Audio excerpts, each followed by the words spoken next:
सर्वांना श्री स्वामी समर्थ, श्री गुरुदेव दत्त. तर एका ताईंनी कमेंट केली होती, की ताई आपला कुलदेवी कशी ओळखायची म्हणून. म्हणजे आपली देवी कशी आपण त्यांना कुलदेवी त्यांची माहीत नाहीये म्हणून. तर त्या ताईंना एक सोपा उपाय आपल्या परमपूज्य गुरुमाऊलींनी सांगितलेला आहे.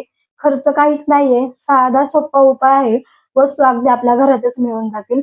अशा प्रकारे आपल्याला एक सुपारी घ्यायची आहे. म्हणजे तुम्ही नवीन सुपारी आहे ना, त्या सुपारीवरती आपल्याला अभिषेक करायचा आहे देवघरासमोर बसून. त्यानंतर अभिषेक आपला पंचामृताने अभिषेक करायचा आहे. पाण्याने जलाभिषेक, पंचामृताने अभिषेक करायचा आहे. त्यानंतर त्यांना आपल्या कुलदेवीचं म्हणजे तुम्हाला कुलदेवी माहिती नाहीये. मग कुलदेवी नमः असं आपल्याला मंत्र बोलायचा आहे, स्मरण करायचं आहे आपल्या कुलदेवीचं आणि त्यानंतर त्या सुपारीला अभिषेक घालायचा आहे. त्यानंतर तुम्हाला जर मंत्र आपल्याला कुलदेवीचा म्हणजे आपल्याला नवरनाव मंत्र बोलायचा आहे. ओम ऐं ह्रीं क्लीं चामुंडाय हा मंत्र बोलून आपल्याला अभिषेक घालायचा आहे.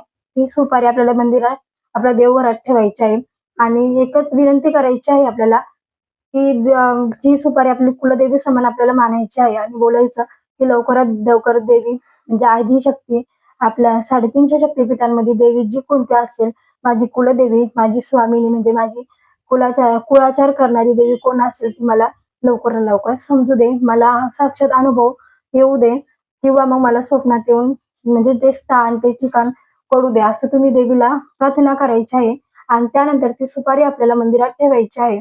त्यानंतर तुम्ही संध्याकाळी ती सुपारी रोज संध्याकाळी स्वच्छ व्यवस्थित जागेवरती आपल्याला उशीखाली ठेवायची आहे. जागा एकदम स्वच्छ पाहिजे. जिथं तुम्ही झोपता तिथे उशीखाली आपल्याला ती सुपारी ठेवायची आहे.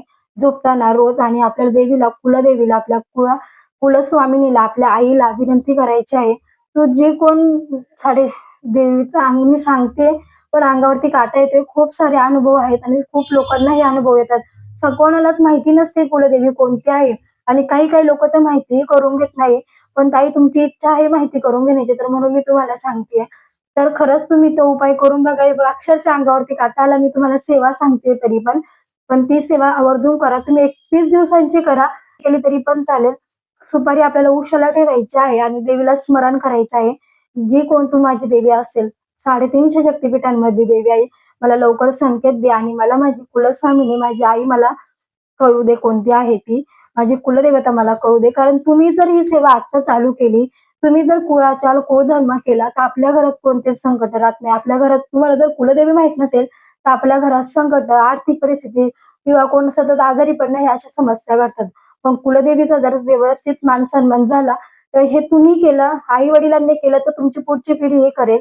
अशा प्रकारे तुम्ही तुम्ही सुपारीचा उपाय करून तुम्ही तुमची कुलदेवी कोणती आहे ते जाणून घ्या आणि ती तुम्हाला लवकरच